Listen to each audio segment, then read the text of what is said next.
Hey everyone, and welcome to The Year Once, the podcast all about today that gives you just enough information to effectively be that guy at the party, causing all your friends to question, hey, who invited you?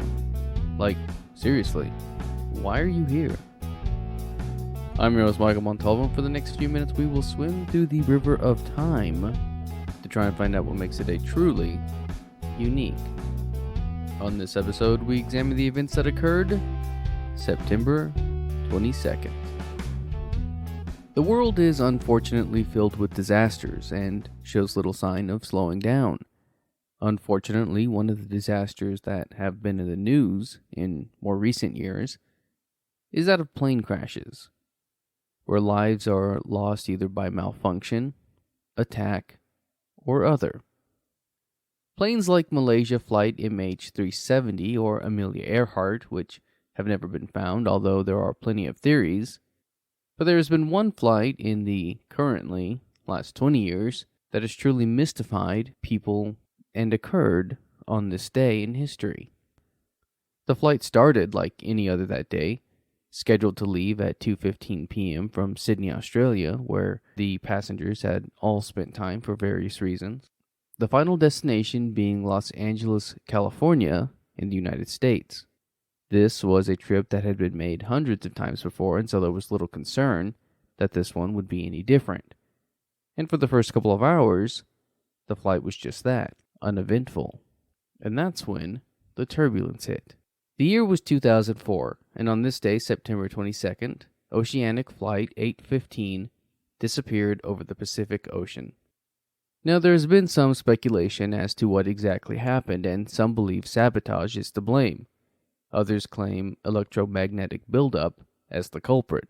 Whatever the reason, of the 324 people on board the plane, only 6 made it back to civilization, and of course I am talking about the TV show Lost.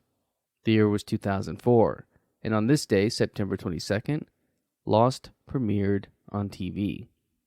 Lost was one of those shows that really became something of a cultural phenomenon, something that many have tried to reproduce, but no one has really quite achieved it. The closest I suppose you could say would be Game of Thrones, the smoke monster bearing the same level of mystery as that of Jon Snow's parents, but even then, when we finally got what little answers there were to give, it didn't spark the same level of acceptance and outrage, or continue the conversation past the initial series run. Lost still sparks up these debates. People are still dissecting the episodes of Lost, trying to find meaning in story arcs that were seemingly never closed and mysteries that were never answered. So how did the show with no answers get made?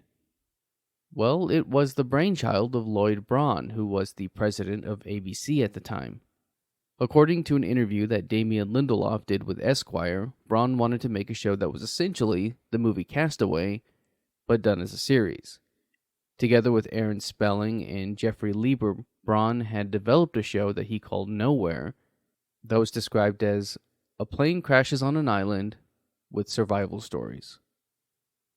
It was only after hitting a wall with the development of the show stalling and failing to move in a suitable direction that Braun reached out to director J.J. Abrams, then working as showrunner on Alias.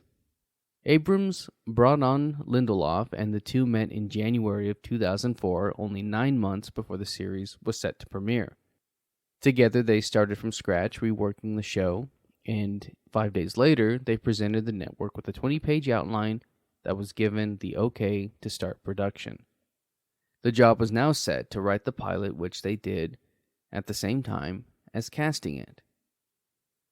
As for the cast, many of the characters were either written with someone in mind or altered to fit the actors auditioning. A few examples of this being Terry O'Quinn, who played Locke. He didn't actually audition as he had previously worked with Abrams on Alias. Sawyer, played by actor Josh Holloway, was to be portrayed as an older, suit-wearing New York con man.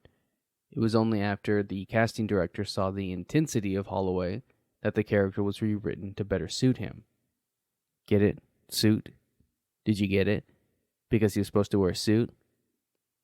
And the character suit him?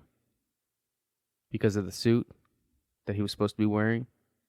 Did you get it? Jack, who is arguably the series' lead, was going to be played by Michael Keaton and then killed off in the first episode. That idea was scrapped and Keaton left as he didn't want to commit to a long project.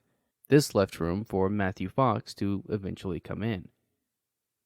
Dominic Monaghan played drug addict Charlie, and he too was supposed to be an aging rocker before being retooled to fit the younger actor. Evangeline Lilly faced another issue when she was approached to be in the series as Kate. As a Canadian, she was required to get a work visa for the United States, and although the production filed for a special permit to expedite the process, it was unclear if she would receive the permit in time. Production pushed back the shooting of all of her scenes, and the day she was granted the visa, she was put on a plane to Hawaii, where the series was shot, in order to start shooting those scenes. The pilot and the series was really a risky move for ABC at the time and its parent company, Disney, and according to IMDb, Braun was fired for greenlighting this risky project, but for whatever reason, everything fell into place for the show, and it has endured as one that people still talk about to this day. The Aviationist website has even gone so far as to map out the course of the flight, to pinpoint the location of the crash, and potentially the island. Which is all crazy cool when you think about it. As for the plot of the show, it's kind of simple, which adds to the magic of it. A group of survivors must survive on a deserted island that may not be what it seems. It's kind of cool. I'm not going to spoil the show for you as far as how it ends. It's a 17-year-old show. The internet has already done that. And I haven't seen all of the series, but after doing my many minutes of research on this episode, I may have to go back for a revisit.